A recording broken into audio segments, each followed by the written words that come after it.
baye ko bimisa émission moko oyo président Lomba lobi misu nanga natiaka ngo epa ya sila. J'espère que bana bato internet bino wana boza boyebi yango na kosite misu nanga natiaka yango epa ya sila.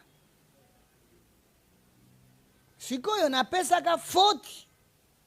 epa ya papa telema aza na bana ebele aye kokumisa mwana moko ecreye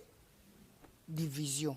eni na mitema mpo ngai nde nalia nabangaka nzambe na nzala naza na éducation soki nakoli boyebi nga c'est président Lombe. J'espère na histoire nanga tala natangi classe na silicité ta mosusu na sauté to silicité peut-être nayeba ta kokoma mpe koloba mwa français moke président Lombe apusaka na kota ta cours d'histoire ozomona à travers ye nazwi formation nabimaki zéro mboka tie moko auti mbandaka lelo boyebi nga nakomi na bacontact na barelation moko boye quand même mpe nakomi marié nakoki kowanga na ye te mais mabe moko oyo ye asalaki ya koloba na millier ya bafanatike ya bana nyonso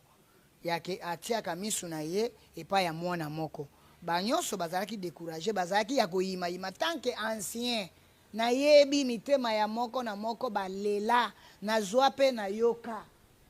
papa kosala boye te bazalaka découragé à partir ya wana nayebi lisusu te soki bakendaka kokutana na restaurant ngo esala ke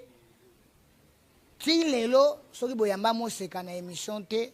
nayebi te soki bayamba nga nakotaka internet te Aziza moseka balongwa simba à cause nango. Mais... Abonnez-vous sur Okapi Communication. Abonnez-vous sur Okapi Communication. Aliroyo ekomi kofingisa balongwe na bengani na rai bakomi deraye baza mikolo baluka bazongisa réputation ya papa na bango malamu parce que bakomi kofingisa nde Elombe